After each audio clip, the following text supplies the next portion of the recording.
Bonjour Jean-Marc. Bonjour Nicolas. Alors merci de nous rejoindre. Jean-Marc Lazare, je rappelle que vous êtes le CEO d'Open Datasoft. Et alors Open Datasoft, qu'est-ce que c'est ? Open Datasoft, c'est une jeune entreprise qui a 4 ans aujourd'hui et qui développe une plateforme logicielle. Alors comme le nom l'indique, Open Datasoft, on s'intéresse au sujet à la data et à l'ouverture des données plus particulièrement. Donc en fait, on a conçu depuis 4 ans une plateforme principalement utilisée aujourd'hui par les collectivités territoriales et puis les délégataires de services publics dans l'eau, l'énergie, les transports. Parce que l'on croit aujourd'hui que la ville de demain, la ville intelligente, c'est surtout une ville collaborative où tous les parties prenantes qui créent la donnée.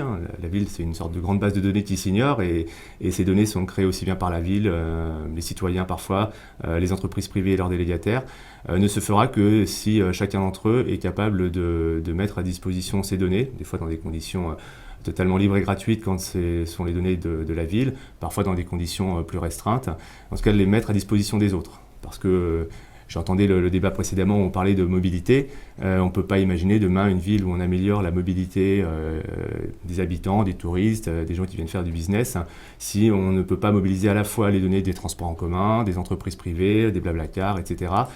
Sinon, il manquera toujours un petit bout du puzzle.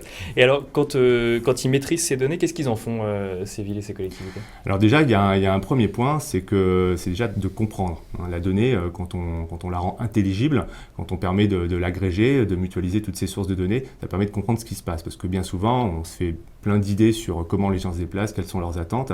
Donc le fait de les rendre visualisables, de voir des données en masse, qui permet d'illustrer à la fois finalement comment les gens se déplacent, mais aussi l'impact par exemple d'un pic de pollution sur les déplacements, de l'impact des déplacements sur la consommation énergétique. C'est ce qu'on voit ici, le pic de pollution sur les déplacements à l'écran ? Alors ce qu'on voit à l'écran là, c'est un petit peu différent, c'est sur la ville de Chicago par exemple, c'est la capacité de voir effectivement tous les éléments qui ont été relevés à l'échelle de cette ville, donc on parle vraiment de dizaines de millions d'informations, et de les rendre intelligibles, de dire voilà, finalement, est-ce que... alors on peut se poser plein de questions, en général c'est pas un algorithme qui vous donne les réponses, mais on peut se poser des questions et dire est-ce que, je sais pas, la température dans les rues a un impact sur la criminalité ? Alors sans doute que oui, mais le fait d'avoir les données qui permettent de croiser finalement les températures, donc la météo, donc des données publiques et ouvertes, et les données relevées par la police à Chicago, permettent déjà soit de complètement exclure ce type d'hypothèse et finalement d'exclure un problème qui n'avait pas lieu, ou alors de creuser davantage et d'essayer de résoudre ou de se servir de ce levier-là pour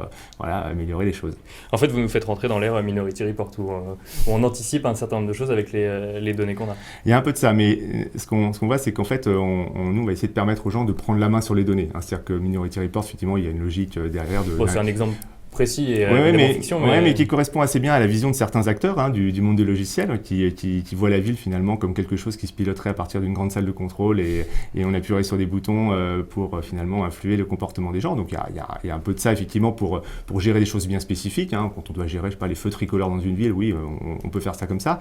Néanmoins, une ville, c'est pas un système qu'on maîtrise totalement. Il y a des gens qui y vivent, il y a des gens qui viennent y habiter, il y a des gens qui en repartent, il y a de l'attractivité, il y a de la pauvreté, il y a plein de choses et qui fait qu'on ne peut pas gérer les choses comme dans un système pensé, géré uniquement par un algorithme.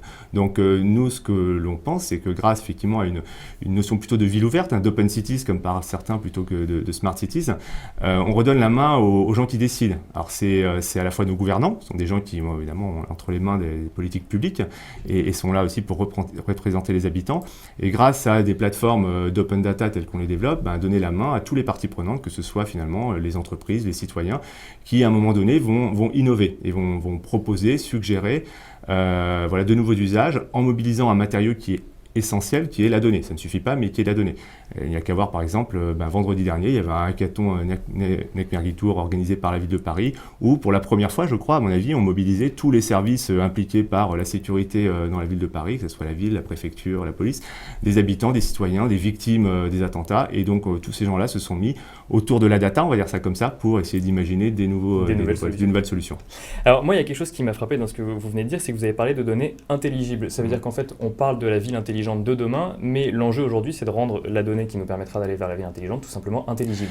Exactement. En fait, il y a un grand constat aujourd'hui des gens qui se penchent sur les sujets de la data. Alors, big data disent certains, mais souvent, on traduit big data par algorithmie, intelligence artificielle, ce qui est une réalité évidemment très, très intéressante. Mais bien souvent, le prérequis, c'est déjà d'avoir accès à ces données. Donc, nous, on fait en sorte de les rassembler et de les rendre intelligibles. Parce que aussi, quand on parle d'algorithmes et de traitement en masse des données, c'est quand même réservé finalement la connaissance de la ville et ce qu'on va en faire à un tout petit nombre d'experts qui vont maîtriser ces sujets-là, et probablement à un petit nombre de firmes qui vont avoir les moyens de développer ça. Alors que finalement, on se rend compte qu'en rendant les données intelligibles à travers une carte, un graphique, des choses comme on a vu tout à l'heure, mais on permet à tout à chacun, un habitant, et ne serait-ce qu'à l'élu ou à un service de la ville qui n'a pas les compétences de data scientist, de se rendre compte de ce qui se passe et ensuite de prendre des meilleures décisions.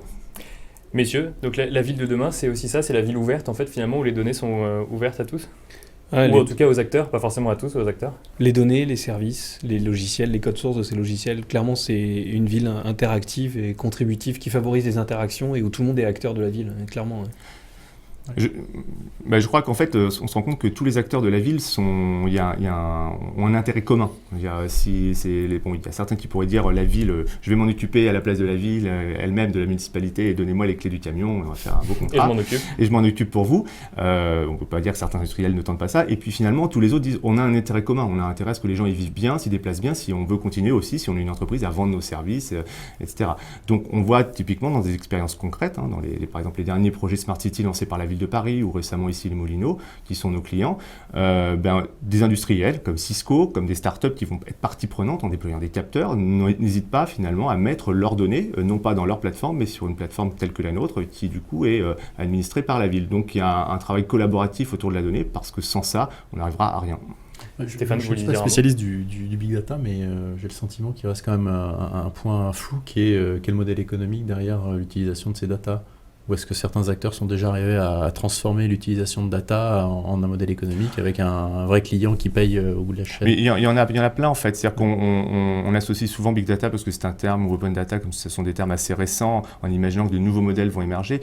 En fait, c'est pas comme ça que ça se passe. C'est-à-dire qu'aujourd'hui, à chaque fois que vous libérez une once de données supplémentaires, des acteurs existants vont juste améliorer la qualité de leurs services, proposer des gens comme Tisio Digital vont nourrir leurs algorithmes de données qui n'étaient pas forcément disponibles avant et donc vont améliorer la qualité de leur service. C'est donc ça, aujourd'hui, l'enjeu, c'est la connaissance du client ou de l'activité ou de l'usage. L'exemple dont je parlais tout à l'heure sur la connaissance des flux au travers des recherches d'itinéraires, la connaissance des demandes des voyageurs, c'est quelque chose qu'on construit en partenariat avec Open Data Soft. Et en fait, l'enjeu pour nous, c'est, si vous voulez, ce volume de données, on l'a. Le gros enjeu, comme disait encore Jean-Marc, c'est de le rendre intelligible. Et ce que nous donnons, ce que nous commercialisons auprès de nos clients, c'est en fait le service d'accès à ces informations. Donc, on les acquiert et on les expose et on donne à nos clients le moyen d'y accéder au travers du partenariat avec Open Data Soft.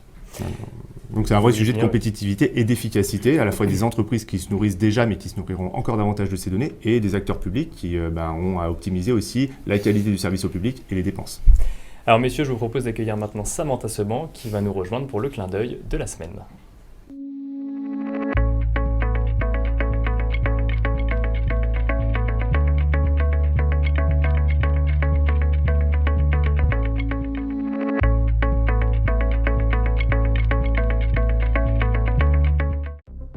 Demain appartient aux plus rapides. Pour vous aider à aller toujours plus vite, nous avons créé une nouvelle entreprise totalement dédiée à l'avenir de votre secteur. Où les hommes, la technologie et les idées font avancer le monde ensemble. Accélérer l'innovation, accélérer le changement, accélérer l'avenir. Hewlett Packard Enterprise.